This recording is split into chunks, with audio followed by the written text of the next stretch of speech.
Happy Friday. This is Pete Newsome with Four Corner Resources. This is the first live stream for Cornering the Job Market. I decided to do this after seeing what happened last week with the Bureau of Labor Statistics data.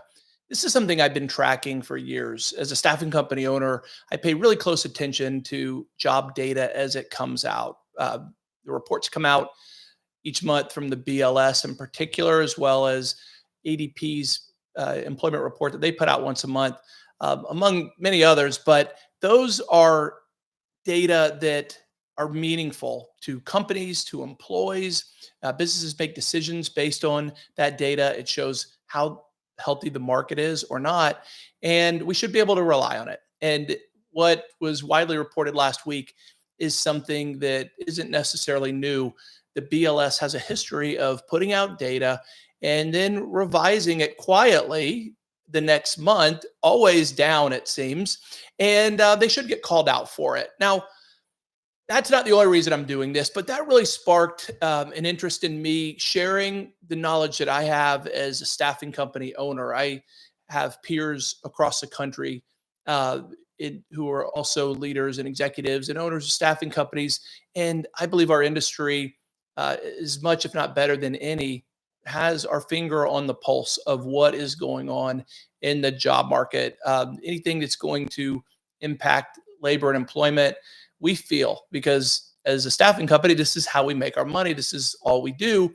And so we're very motivated and incented to pay close attention to what's happening. And based on what happened when the real estate market crashed, when COVID hit, we felt these things really early in the process. So I thought it was time to share the information and knowledge that I have, help interpret what what everyone else feels in the market and what the data is telling us. So, look, I don't think the BLS data was intentional. I don't think that the system is being rigged or anything like that. But I do think they're probably not very good, or as good as they should be, at their job in terms of reporting information once it's known to be accurate. And so Bloomberg, said earlier today that data revisions are normal. I guess, but they shouldn't be. And I would much prefer to go with ADP's number. So ADP showed that we had a little over 100,000 jobs added in the month of July. They don't really have a history of revising their numbers that I've ever seen. So we're going to go with that for now. And that feels about right. And I say feel because as much as anything in the job market, when I speak with other staffing companies, I get a very distinct feeling of what the trend is. And so it seems like the job market is okay.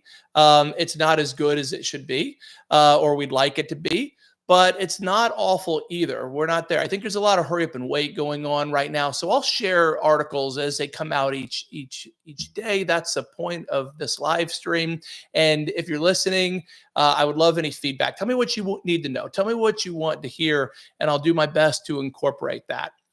One of the other big reasons I'm doing this is because of AI. I feel like Chicken Little at times with AI because I don't think the impact that it's having on the job market now, as well as in the future, is getting enough attention.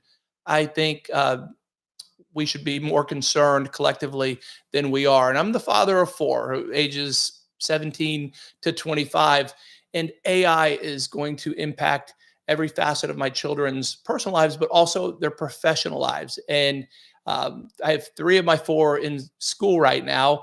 One's high school, one college, one grad school. And the things that they're doing right now are, in many cases, not even going to be relevant in the very near future because of AI. And I don't blame the education system or the institutions for that.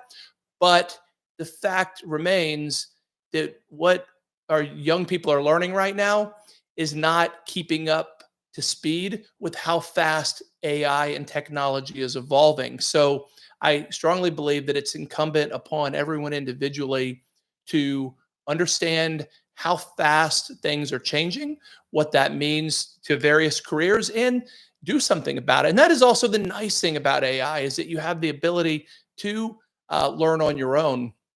And so I want to share what I am seeing on that front too, because again, I don't think that it's getting nearly enough attention into how drastically it is impacting the job market today. So, but here's some data behind that, right? So AI uh, is already causing a lot of layoffs. So Fortune reported this morning we've had about 800,000 layoffs in the U.S. so far in 2025, and that is the most since 2020. So that's not a good number, and it's estimated that about 10,000 of those are directly tied to AI.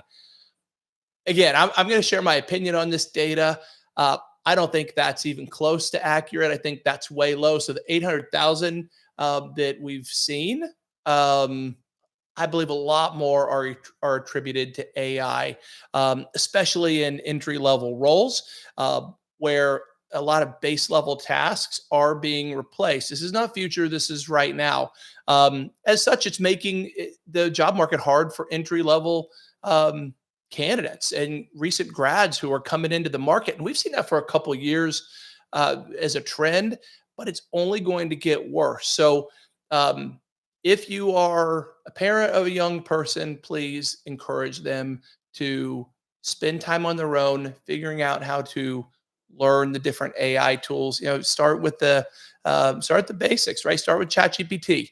Get familiar with that. Start to incorporate that into every aspect of your life, and then whatever your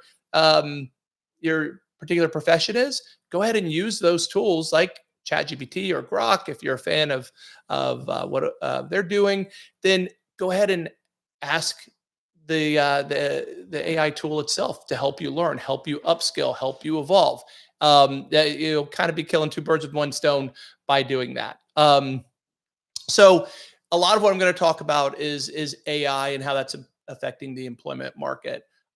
So headlines for today, I'll move on quickly, is continuing unemployment claims are near 2 million. That is a really big number. So according to the Washington Post, those unemployment claims have reached the highest number since late 2021. So here we go again. The numbers, we're having higher layoffs, hiring slowing down, and now we have unemployment ticking up. So I'm not alarmed by it yet. I don't think anyone should be, but we're seeing that trend that I hope is driven primarily by tariffs. I think in large part it is, but it's still a little early to tell. There's a lot of positive things going on in the market right now, but definitely a trend that I've noticed in the data is showing that we should be paying attention to that.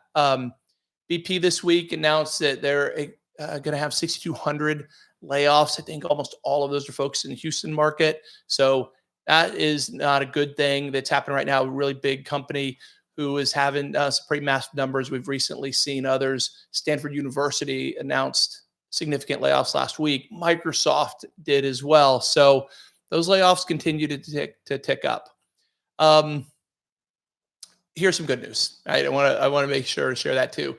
CEO confidence is starting to rise. So the measure of CEO confidence rose 49 to 49% in Q3, which is up 15 points for Q2. So as we're entering Q3, CEO confidence is up. That's according to the conference board. So while I'm sure there's a lot of cautious optimism, this is good. It means budgets are loosening up a little bit.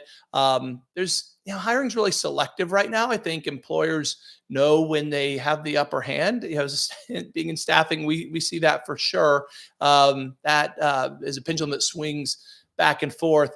But look, the bottom line is if CEO confidence is increasing, then that's a good sign for everyone. So definitely some good news there. So that's it for the week. Today. Those are the highlights. Again, first show that I'm doing this. I'd like to get as much feedback as you can. So subscribe and let me know what you think along the way. And I'll close this week with a fun fact that the first known help wanted ads that ever showed up in America ran in the 1700s. And they were in the Boston newsletter where the printers of the newsletter were seeking apprentices and journeymen.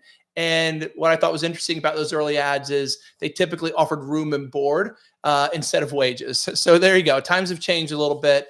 So not all bad that we're now getting paid instead of just offered room and board for a job. So thanks for listening. See you next time.